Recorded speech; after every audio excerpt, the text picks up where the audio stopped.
All right. I wonder what the count is for the College Football Hall of Fame. Sometimes you'll see these lists of what schools have produced the most Pro Football Hall of Famers, but I rarely see, maybe have never seen, a list of College Football Hall of Famers. Ohio State has three on the candidates list for 2021's class, I guess, or 2020 class, with two recent stars in Michael Doss, of course, James LAURINAITIS more recently than even Doss, and then going back to the late 70s, Chris Ward. Steve, we'll start with you. Yeah, Mike Doss and James LAURINAITIS are two of the three-time All-Americans that Ohio State's had. There's only been a handful of them, maybe 8 or 9 in the school history, and that goes back, all the way to Chick Harley or whoever. So that in and of itself is pretty impressive. I don't think Doss ever won any of the major national awards like the Thorpe Award. I think LAURINAITIS did win 1 or 2 of those national awards, whatever they may have been the Lombardi or the Gursky, I thought.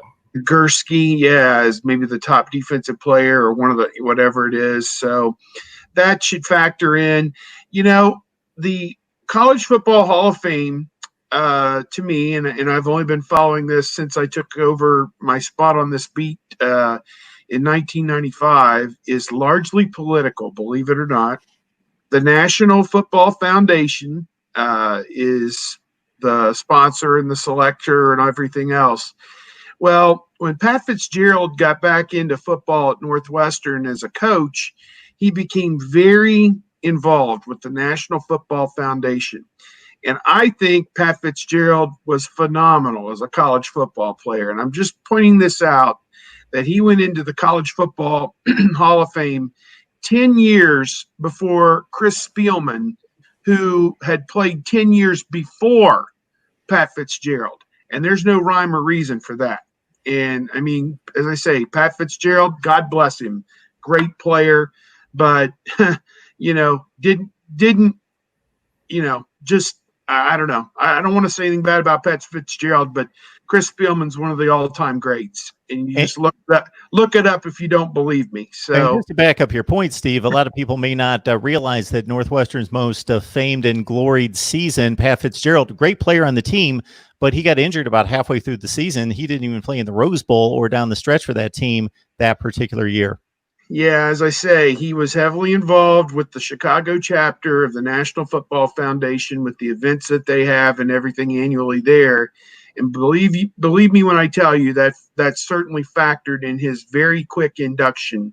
Whatever the cooling off period is after a guy's done playing, he was in pretty quick after that, where it's taken guys from Ohio State who were all-time legends, decades to get in this thing. And this guy, just because he's on some committee with the Chicago chapter and the head coach at Northwestern, gets shoved right in there. So, I always kind of take it with a grain of salt. It took them a while to get some of the guys from Ohio State in there. And you figure at a school like Ohio State, they should average about 0.75 inductees a year, maybe one every other year or 2 every 3 years, something like that. If you're going to put 10 or 15 people in every year, you really do need to skew toward the programs that have actually won games and championships and played in historic matchups and these kind of things. And I don't know that it should have to do a whole lot with how you went on and played professionally. Most, if not all of the Heisman Trophy winners go in at some point. I assume Troy Smith will be in at some point as part of that. So, he's another one. I think it took Eddie George a while, I believe, to get his spot. And, again, that's just my recollection of following this, is it generally takes a few times on the ballot and probably somebody going to bat for you to get you in there, unless you've got some political oomph behind you, as that one instance I brought up. But Doss, I would say probably for him, national championship helps him. LAURINAITIS, is he in the upper echelon of the great wide receivers or great linebackers who played at Ohio State? I'd say he's in the top 10. I don't know if he's in the top 3. I would say maybe he waits another year or two, but I definitely think at some point he'll be in. I'm just going to say that it seems, I don't know if I've seen it written anywhere, but I don't think a lot of schools ever get players in back-to-back years. And because Keith Byers is part of the class of 2020, that's going to be going in December. There's my example right there. It took Keith Byers 35 years to get. I'm not expecting anybody to get in this year just based on that, because honestly, you should have some of the blue blood programs that should have a lot more players in than I think Ohio State has 26 plus 7 coaches that are part of the Hall of Fame right now. And, just to add to the James LAURINAITIS, maybe where he ranks against Ohio State linebackers, but he did win the Nagurski in 06, the Butkus in 07, and then the Lott in 08. So he did win 3 major awards along with being a 3-time consensus All-American. But, to echo Steve's point, it doesn't necessarily mean anything when it comes to how the College Football Hall of Fame votes. I mean, I know that everybody who's a member of the National Football Foundation gets a vote, but I don't know if that all is sort of like the fan vote for the Heisman, where you total all of that together and that's one vote, or how all of that necessarily works. And as a member of the NFF, I don't want to trash them or anything, but still don't really understand how we get to the end each year and how this ballot is put together. Steve, I think the foundation's just concerned that Byers is going to show up with one shoe to the ceremony. Yeah, that might be the problem. He's going to lose that other shoe at about the home 40-yard line, I think, and go the last 56 yards without it. Great player, obviously, and coulda, shoulda won the Heisman in 1984. I don't know, just the unfortunate way that all turned out. And, I wish I had done some show prep on this, but it just seems like even the guys who are in, it took an inordinate amount of time to get no-brainer type guys into the College Football Hall of Fame from Ohio State. And that's, as you look at who goes in year after year, it seems like they're scraping to find guys from some places to fill out classes or however you want to look at it. But I guess maybe that's something, if I studied up on it, I could come back with some real ammunition, in a week ahead. But that's my overall thought, is that I kind of take that Hall of Fame with a little bit of a grain of salt. That, and again, everything is apples to oranges. What era did you play in? Was your team any good? Did you play in any big games? Did you win any big games? Did you win your rivalry game? Did you win a bowl game? Did you win a national championship? I think some of that's got to go on your resume as well. When you talk about college football, which is, again, an 11 on 11, it's a team sport, and the object is to win big games and win championships. Were you part of that? Or, like a Barry Sanders, he was never in a situation like that at Oklahoma State or at the Detroit Lions. But you look at it and you see his resume, you say, oh, no doubt, first ballot. And, there you can make an exception for somebody like that. But I would prefer that we honor people who, played in the biggest games at the highest level of the sport. And let's keep in mind, this is created or managed, submitted by the SIDs, who submit 3 names a year to the NFF or the College Football Hall of Fame. And I know Ohio State has kept Chris Ward on that list for years now because they believe he belongs. But they have been adding some new blood with DOSS and James LAURINAITIS. And you just wonder, are other SIDs doing that? Are they still holding out hope for somebody from 1972? Are they, ignoring some of the more recent guys, or do they have their own favorites? But yeah, it's SIDs putting 3 names on a list every year, and then seeing if those guys have enough oomph, enough backing to make it. And not everybody does. And James LAURINAITIS, 3-time All-American, but when you talk about like the top 5, 6, 7, 8 linebackers, you have to go a ways before you get to him. Mike DOSS, I think his name has kind of diminished a little bit since his time at Ohio State because he didn't have the best NFL career, and maybe his game doesn't translate to what would be out there today because he was a hard hitter and maybe had one or two mix-ups in coverage, but he was amazing back in his time. He was there's a reason he was a 3-time All-American, but it seems like maybe they have diminished in legend from the time they played, where maybe Keith Byers continues to grow because everybody, people at Ohio State still believe that Doug Flutie has his Heisman. And when you bring up a Chris Ward or any interior lineman, especially on the offensive side where there are no statistics, and defensive line, there are statistics, but it doesn't really measure the performance level of especially interior linemen. I got to think that hurts them as you're further separated from their career. You've got to go on accounts of, who's going to sit there and analyze Chris Ward's game footage play by play to see how dominant he was versus just going off of reputation and having accounts from competition and coaches during that time, because there's no statistical comparison to make. Yeah, all they're doing is reading through the bio that the SID wrote. And so if you read Chris Ward's bio and it says he was part of these many offenses running for these many yards, and it's like, well, that's great, but this guy had more touchdowns and this guy ran for 4,000 yards, and it's just, we all like shiny things. Yeah, exactly. That always fascinated me about Joe Thomas of the Cleveland Browns, who's going to be most likely a first ballot Hall of Famer at the NFL level. So he never played a significant game in his career. Not his fault. He played for losing teams across the board, but he was always considered the best. Not the best because you could look and see, oh, he scored 1,500, gained 1,500 yards and scored, 18 touchdowns as a running back every year, just because everybody who played against him said, this guy's the best. And so he'd go to every Pro Bowl and all pro team, but there's nothing statistically to back that up. And he never played for good teams, played in big games, but he's going to be, I think that's a complete rarity. I can't come up with another example like that of a player that did not play significant games and did not play a skill position to where you could say, okay, he was a great running back, just played for bad teams, that is receiving that kind of Hall of Fame credentials and will be a first ballot Hall of Famer. I just jumped on Ohio State's media guide on the internet, and I'll just run a couple names here. John Hicks was a Heisman finalist, like number 3 or 4 in the voting when John Cappelletti, I think, won the Heisman 73? Trophy. Yeah, 73 perhaps. And he was a 2-time All-American.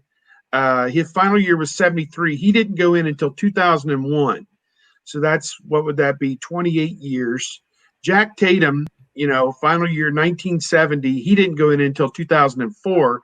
34 years for Jack Tatum, one of the great defensive backs in the history of the sport. Took him 34 years to get in, and he won a national championship at Ohio State. Took him 34 years. Rex Kern, took him 37 years.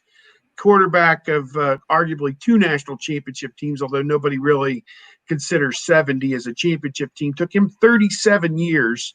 I told you about Fitzgerald. He got in 10 years. Spielman got in 21 years, 22 years by my math. So that doesn't add up. Fitzgerald's the best coach in the Big Ten, though. Right, Tony? Doesn't even begin to add up. Orlando Pace, final year 96, he finally gets in 2014. He should have been first ballot 10 years, and it took him 18 years to get in.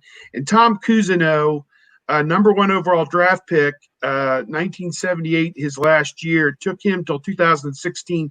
Took him 38 years, it appears, to get into the college football. Number 1 overall draft pick took him 38 years to get into the College Football Hall of Fame. So I don't know what's wrong with this selection process, but, again, take it.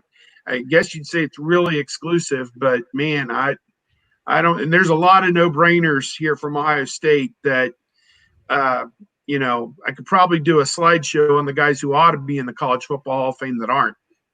Well, if you're not on the list of 3, you're not on the list of 3. I mean, it doesn't really matter if that's how it's worked through the years. and each school is submitting 3. And for whatever reason, I mean, Ohio State obviously has more than 3 a year that need to go on. But, you know, if Orlando Pace was sitting on the ballot for 8 years, I mean, if we're saying 10 years is kind of, I mean, I don't know all the criteria off the top of my head, how far out you have to be, but let's just say 10 years. You know, if he was sitting on that list for 8 years, that's, you know, that we need to get a congressional inquiry into that, because that's ridiculous.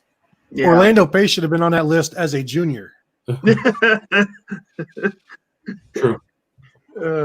Tom Cousineau has to be the last big time draft pick who snubbed the NFL and went to Canada to play. Yeah, that was pretty amazing back then. Looking at the years that they've had guys go in, since 2000, they've only had 3, 6, 8 guys go in the last 20 years.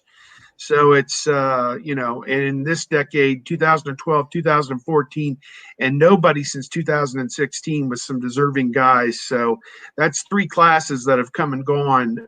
Did they have anybody in this year? Keith Byers is going in for 20. So okay, Byers. And again, nowhere on there did we sit there and see the back-to-back thing. So that, again, I still don't believe anybody will get in for this class of 21 just based on the political ramifications. So you may have covered this, Steve, but is there a cap on how many players can be inducted per year? No, but my recollection is it's usually between 10 and 15, something like that. I don't think it ever gets much bigger than 15. It's usually like 5 or 6 coaches or contributors as well. So, yeah, I don't know if there is a cap on it, but I don't think a class ever gets much bigger than 12 to 15 players. So who will be the next Ohio State person inducted? I say Urban Meyer. Well, the ones, again, who are we talking about? Ward from years ago? I don't have I know he was an All-American. I don't have all of his dossier in front of me. The problem is the people selecting this, unless you played in the last 20 years, probably don't even know your name at this point, whoever's selecting it.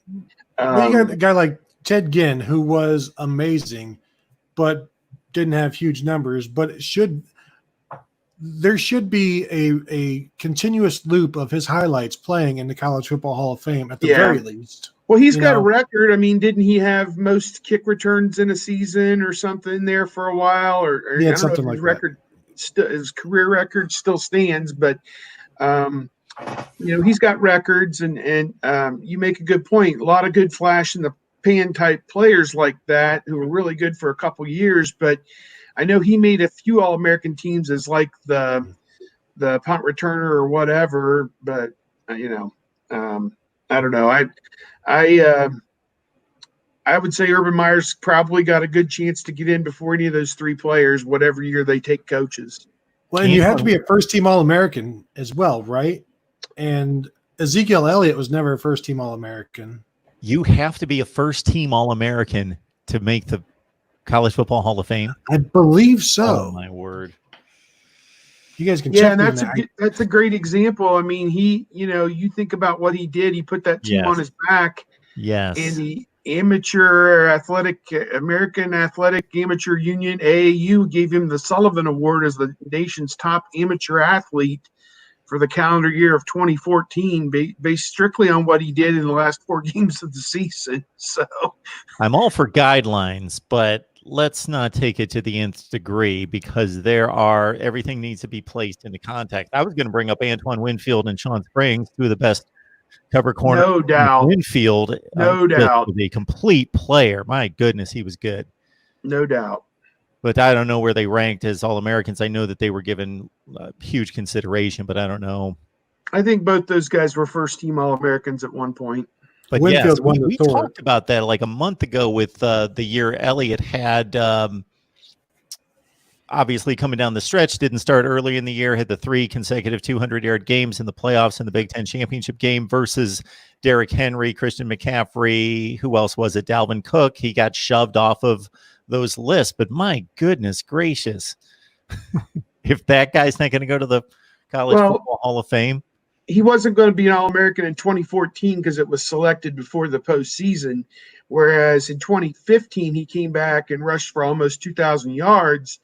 And what was it? What we find out? LSU Leonard Fournier was up there, and maybe one or two others. So, you know, he got edged out for the first team. I'm sure he was a second team All-American, but you know. I don't think whatever. so, because in 2015 you had Derrick Henry and you had Christian McCaffrey were the two Heisman vote getters at 1 and 2. Yeah, maybe I'm getting my years confused with another year.